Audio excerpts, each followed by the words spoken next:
အားလုံးပဲမင်္ဂလာကြလေးပါခင်ဗျာရှေးကဘာ channel မှာပြန်လည်ကြိုဆိုလိုက်ပါတယ်ကျွန်တော်ဒီညတော့စာရေးဆရာဇေယနာရမညာရေးသားထားတဲ့အောင်မြတ်တာနဲ့နဝိသတိုက်ပွဲဆိုတဲ့ဇာတ်လမ်းလေးကိုတင်ဆက်ပေးသွားမှာပဲဖြစ်ပါတယ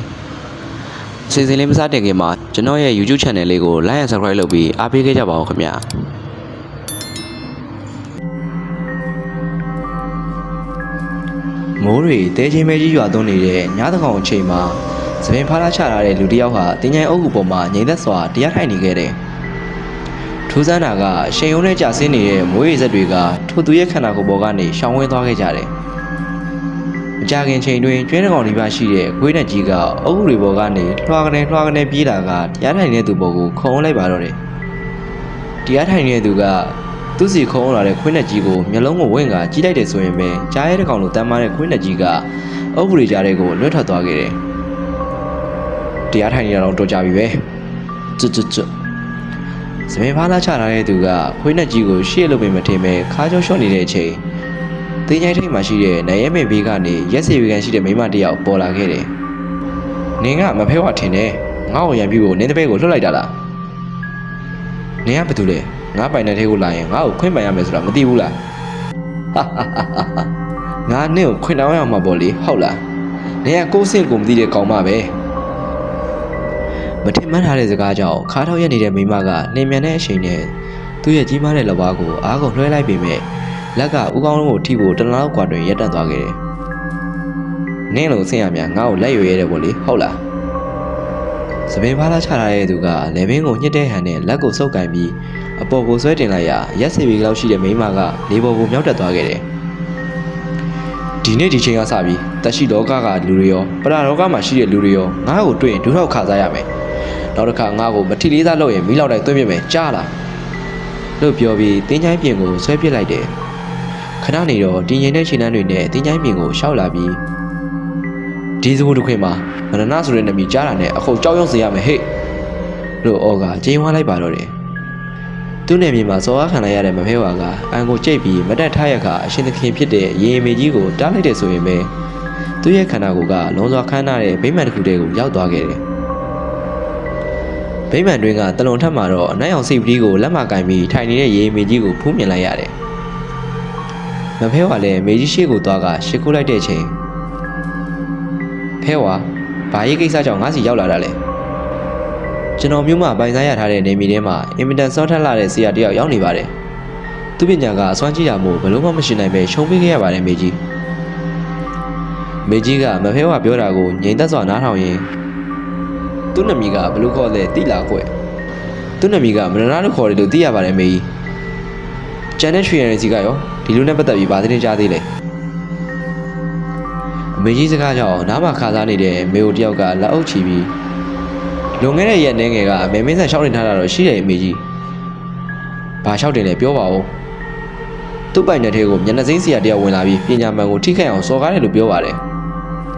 တဲ့ဒီလိုဖြစ်နေတာကိုဘာလို့ငါ့ကိုမပြောတာလဲမေကြီးဥပုပ်ယူနေတဲ့ကာလဖြစ်လို့မလျှောက်တင်ခဲ့တာပါဒင်းကဘလောက်တောင်စွမ်းနေလို့ငါတပည့်တွေကိုနိုင်ကျင့်နေရတာလေဟဲ့မဲပေါ့ဒင်းရှိတဲ့နေရာကိုငါကိုယ်တိုင်သွားမယ်ဟဲ့အမေကြီးကဒေါသတကြီးကျမ်းမြင့်ကိုဖနှောင်းနဲ့ပေါက်လိုက်ရာလူကဖြက်ကနေပျောက်သွားပြီးစိတ်ပြေးတာတလုံးပေါ်မှာကျန်ရစ်ခဲ့တယ်လူသူရောက်ပေါက်နေတဲ့တင်းချိုင်းမြက်တစ်ခုရဲ့ဇရက်ပေါ်မှာတော့လူတစ်ယောက်ကတမင်လွဲထိုင်နေခဲ့တယ်သူရှိမှတော့ရိုးရိုးစွာထိုင်နေတဲ့ပညာသည်ချို့ပြင်ရွာတော်ရှင်နတ်တော်ရှင်ရှိရှိနေခဲ့တယ်ဇေယျပြင်မှာတော့မေတွက်နိုင်တဲ့နာနာဘဝလောကသားတွေရှိနေပြီးအားလုံးရဲ့မျက်လုံးထဲမှာတော့ကြောင်းရွံ့မှုရိပ်ရောင်တွေပေါ်ပေါက်နေခဲ့တယ်။အဲ့ဒီအချိန်နေတို့ထဲမှာပညာရေးဆွမ်းထက်ဆုံးကဘသူလဲ။တန်ညာတီအထိဘယ်သူမှမဖြေတာကြောင့်ကျန်းကိုလက်ဝါးနဲ့ရိုက်ပြီးငါမင်းနေတာမကြောက်ဘူးလား။လို့ပြောလိုက်ရာဇေယျပြင်ကနေအနက်ရောင်ထိုင်မင်းသိဝတ်ဆောင်ဝတ်ထားတဲ့အမေတို့တယောက်အိမ်ကြီးရစွာဝင်ရောက်လာခဲ့တယ်။ထိုင်နေကြတဲ့ပညာသည်တွေကအမေကိုမြင်လာတဲ့လူတွေတဆက်ဆက်တုံလာပြီးဟင်အမေကြီးကိုယ်တိုင်ကြွလာပါလားလို့တီတိုးရေရိုးလိုက်ပါတော့တယ်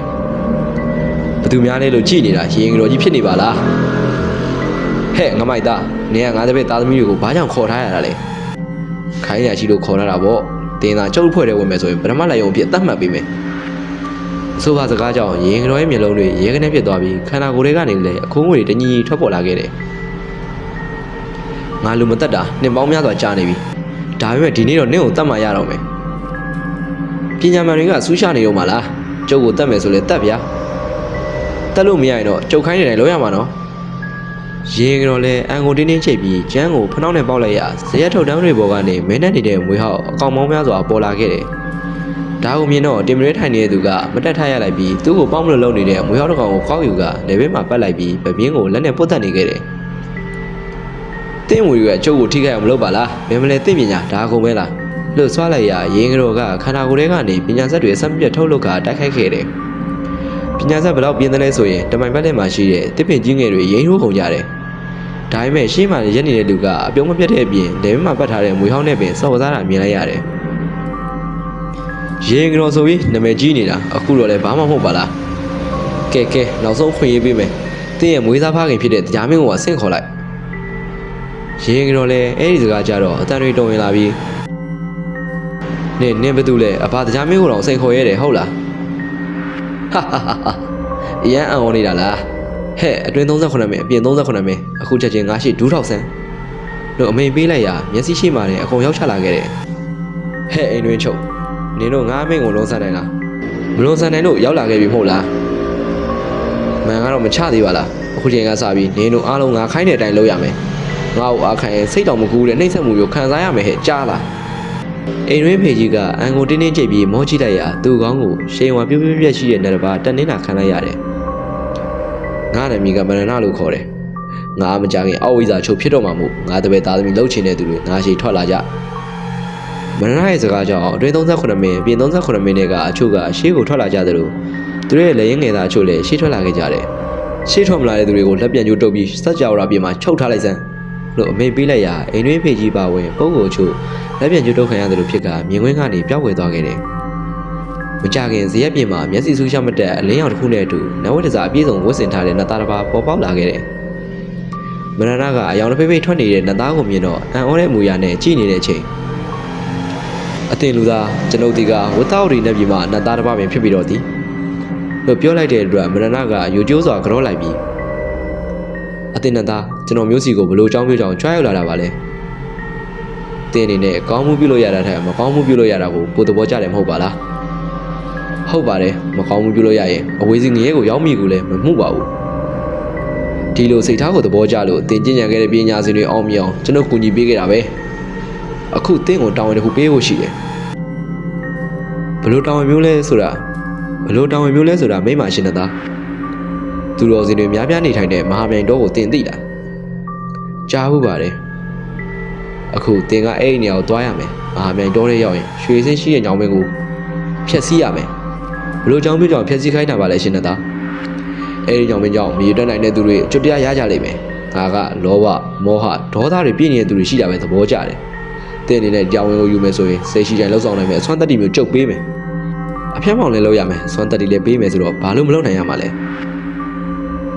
ကောင်းပြီတင်းလက်ကိုဖြန့်ထားလိုက်မရဏလည်းသူ့လက်ကိုဖြန့်ပေးလိုက်ရဝတ်သားရီနဲ့ပြည်ကနတ်သားကညာလက်ညှိုးနဲ့ထိုးကတကိုးစွမ်းရဲ့အချို့ထည့်ပေးလိုက်တယ်အခုကစပြီးတင်းရဲ့စိတ်ဆွမ်းအားကအတိုင်းစားပြီးကြော်လွန်သွားပြီမို့စိတ်ထင်တိုင်းဆောင်ရွက်လို့ရပြီအတင်နသားဖြစ်စေချင်တဲ့အတိုင်းလုပ်ပါမယ်ဒီလုပ်ငန်းစဉ်အောင်မြင်ခဲ့ရင်ကျုပ်ဖြစ်ချင်တဲ့ຢာတစ်ခုကိုပြန်လည်ဖြည့်ဆည်းပေးပါတင်းလိုရှိတာကဘာများလဲကျုပ်အဝိဇ္ဇာတွေရဲ့အဓိပတိဖြစ်ချင်ပါတယ်ဟာတင်လိုချင်တဲ့အစုတိုင်းပြည့်အောင်လုပ်ပေးမယ်မရဏလည်းအဲ့ဒီစကားကြတော့ပီတီတွေကရိုးရင်းချင်းစီတီတိုင်အောင်ပြန့်နှံ့သွားခဲ့သလိုအယောင်ဝါတောက်ပနေတဲ့သားကလည်းမြင်ကွင်းကနေပျောက်ကွယ်သွားခဲ့တယ်